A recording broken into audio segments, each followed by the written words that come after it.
Hi, it's Joel Martin from HFS Research. I'm the executive research leader here in charge of our application modernization studies. And one thing I've been very passionate about over my 3 decades here in this industry as an analyst, as a consultant, as an implementer of technology, has been building and delivering software. And I've advised many companies how to do this. And I'm joined today by Himanshu Arora, COO of rhino.ai. Rhino has a story here that they first told me a little over a year ago. And so over the past years, Himanshu came on board and I've talked to some of Rhino's partners.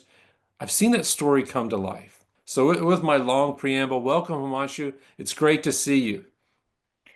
Absolutely. Thank you, Joel, for having me here and having this interesting conversation on what are we doing with the future of software development, legacy modernization, and how do we get businesses the power to really escape from all the $1.7 trillion of legacy they have and into what they can really use, which can give them all the AI features, capabilities that they want to have in future.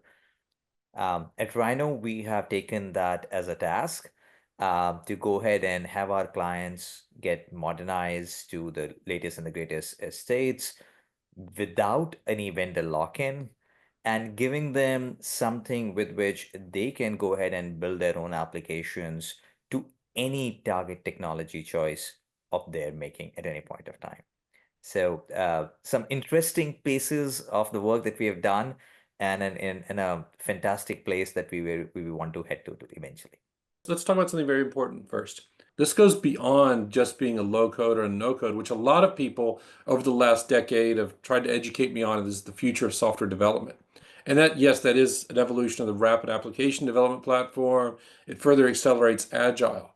But what you guys have built is fundamentally, it's beyond that. And can you literally, or can you maybe talk a little bit more about why you've designed what you call the UAN, and why that's important to understand how that differs from, say, a low code, no code solution, because it fundamentally takes in so much more of what software is trying to do, as I said in the preamble. Sure, Joe. Let me start off with that answer with a little bit of more background and history on what I used to do in my previous lives, and then connect it to as to how is UN relevant and important. So just like you, Joel, I've been in this business for a couple of decades, helping clients do legacy modernizations, app generations, business transformations, and so on and so forth. And I have started from the days of previous to BPA and BPM and BRMS days and so on and so forth, right? From those days in this market. Even when low code arrived, it actually holds a lot of promise to say businesses can come in and collaborate with IT and get out apps in a few days, few weeks, few months. The promise is amazing. When I actually started implementing it and going to a ton of my clients, what I realized is adoption is still poor. So why is adoption poor? Because every single low code designer that we opened up and edited with starting, let's tell me, what do you do today in your business? And let's go ahead and get it to a low code platform, some proprietary, some open source, you name it. They come in all sizes and shapes. We realized at that point of time that the adoption is poor because of how we have done IT consulting around low code, no code, and in general software modernization. It's not changed for decades. We still go and ask, tell me what you do. Let's do whiteboarding. Let's do a top-down workshop. Let's do ABC, XYZ in the naming convention of the low-code, no-code platform. Let's get those specs into the tooling and then go through the development process. Assuming that we are building net new business capabilities. 90% of the software development and modernization world today starts with something that exists. You're not creating something drastically new. Imagine going to a bank and saying, I want to modernize your client onboarding. Do they not do client onboarding today? Well, they do. It just happens to be across 20 applications in 40 technologies built over 25 years by hundreds of people. That's what it is. Doesn't mean they do not do customer onboarding. Do they want to just get rid of that entire process as is, or do they want to make maybe 20% tweak to that process because they're not going to let their millions of clients be onboarded very drastically differently? They want to digitize, but not at the expense of breaking everything they have. What if? What if we were to go in and tell them, I can automatically discover and extract everything that you do in this client onboarding across your apps, across your technology spaces, convert it to an application semantics in what we called as our universal application notation layer, devoid of technology, using which business and IT can come together in a visual format and tell me my client onboarding actually is these 20 workflows and these 40 business rules, and they are used by these 5 users, and they use data from these 3 integration sources, right? And so on and so forth. The ability for us to go ahead and create the language, the true universal application language, which is devoid of the technology hindrances underneath, was the first big ticket item that we did. So we do automated discovery analysis, which nobody else does, to say, here is what it looks like.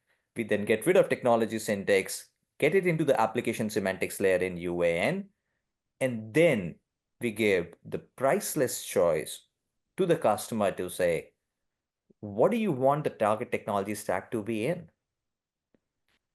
And they might choose to say, I want my workflows or cases to be in this low code, no code layer based on my enterprise choices, but I want my integrations to be in an iPaaS layer, whichever one they choose to be. I want it to be in headless architecture pattern with my front end to be in React or Angular or whatever not, and so on and so forth. The ability for Rhino to truly scale up across the enterprise, not be stayed away with one technology by itself, and then give them the entire new future architectural paradigm and put the technology syntax of those paradigms back again to the application semantics in UN layer is what sets us apart. We have the unique ability to honestly play church and state in this conversation, right? And that's how Rhino is different from traditional low-code, no-code platforms or open source platforms because of these 3 fundamental building blocks. So maybe you can talk a little bit about what drove the epiphany with Harrison and the team there at your CTO and yourself to really go, that's the killer sauce. No, absolutely, Gerald. So all of us, including our CEO, Adam, CTO, Harrison, myself, we've been in this business for quite some time, right? And all of us, when it all came together, we realized that our mission in our next life, after having lived through and learned through that life, was to actually automate our old jobs. And it would be like with the advent of AI, Gen AI coming into picture, all the good work that has been done, like how do we automate our old jobs of creating apps and generating apps and modernizing apps and developing software by itself? What's missing pieces of this puzzle? The second epiphany was why can't an app be an app be an app in an enterprise? Why does it need to be a Salesforce app versus a ServiceNow app versus a Java app versus something else app? For business, irrespective of whether doing collections or lending or client onboarding, right, or credit card issuance or whatever they are doing in each and every LOB, imagine a world where all of them were written those specs in the same language. Business IT collaborates only using that language. So we decided to figure out what that language is, and we couldn't find a lot of things in the world. There were BPMN for certain process modeling, there were DMN for decision modeling, there were ER diagrams for DML, and so on and so forth. And we said, if I have to really go build an app, I have to go stitch it all together. And you can imagine trying to create multiple of these formats and standards and bringing them together to say every single app in the world can potentially be represented with this structure. And after a lot of effort going into that, a lot of research, a lot of work with our partners and customers. That's how UAN, Universal Application Notation, originated as the best way to represent an app devoid of any technology, where you can define your business expressions and rules in natural language if you wanted to, or you can write them as if then else statements if you wanted to. You can see the workflows in a visual format without saying this is a case versus a workflow versus a different representation of how a technology vendor has architected their product underneath. So that's exactly how UN evolved. And we realized that nobody else is doing it in the world at that point of time. Um, so that was the core fundamental of UN. I want to make this real for people. This isn't just theory. You have real customers deploying this. I know in many cases you can't see who those customers are, but can you give some for instances on how you are seeing customers get benefits and what outcomes you're seeing already in the journey you're taking with your partners to enable these with your customers? Absolutely. I'm going to call out a couple of instances of our customers.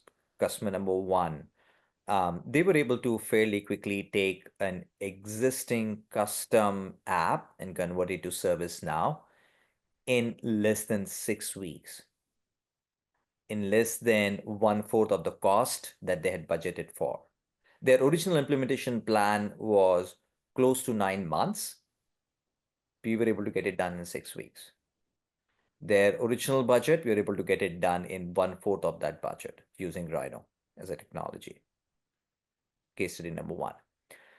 Case study number two, another such instance where the customer had .NET applications, and we were able to help them move to another low-code, no-code platform in 50% lower cost than what they had got as codes from existing services vendors that they were using originally without Rhino. We were able to get it done in that much lower cost, and this time 70% faster time to market. So that's some of the stories around using um, some high code, custom code legacy apps, converting them into low code, no code platforms, or even platform modules like ServiceNow, ITSM, and so on and so forth that we've been able to do. Our partners are now embedding our offerings into some of their offerings, larger conversations around app modernization, app generation, showing us as the new set of AI tooling as part of their offering set as well. And that's how they're taking us into the market, working with our clients directly as well as their own customers in this space. That's so cool. And that speaks to something that we're big on here at HFS, which is services as software. It's really reframing the whole conversation in such a powerful way. And I love those examples. I want to close out with one quick thing. You know, we talked a lot about UAN and we talked about what you can do from a technology stand, but you guys aren't staying still. One thing that you showed me a couple months back was a tool you called Ava. Um, tell us a little bit about that. What kind of sneak peek and how are you seeing that being adopted right now? Sure. So Ava is our autonomous virtual agent, short form Ava by itself. But we've been creating all our technology platform for the last couple of years now, right? So when we started shifting some of our architecture to the agentic workforce architecture, that's where Ava came into existence around a couple of months back. And the idea was simple and straightforward with Ava. How do we go ahead and get a lot of our own agents that we have developed for extraction, for transformation, and so on and so forth, work hand in hand with the software partner vendor agents, the Now Assist of the world, the Blueprints of the world, right? And so on and so forth, as well as any other agents that the client might have created, or other partners might create in future. How do we take all of that, orchestrate it using Ava, such that we can solve the fundamental problem that we're trying to solve, which is go ahead and modernize the way IT consulting gets done, software gets generated by itself. So that was the fundamental framework of being able to take Ava, mini Avas across all those agents, and then orchestrate all these agents, some of ours, some of our partners, into solving business problems in the context of app modernization and app generation by itself. We've seen a few clients adopt AVA. One of the use cases was interesting enough, where they threw in a whole bunch of applications at us as part of an application portfolio rationalization exercise. And we had Ava go look into it, look at the analysis of some of those apps, and start giving recommendations out. For example, they had come through with a lot of three companies merger and acquisition. A ton of apps were a little bit duplicative in nature. And AI was able to figure out saying, based on the workflows that I've generated in UAN, it looks like 70% of these workflows do something similar. Before you transform them into a low-code, no-code platform, we did some of those exercises. We were able to cut down good 40% of their apps because we don't need to transform them, and we were able to harmonize them fairly well.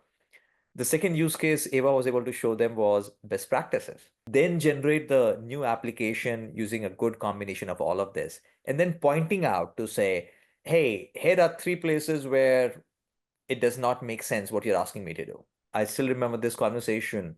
It was around a naming convention on a set of ServiceNow tables and columns and so on and so forth.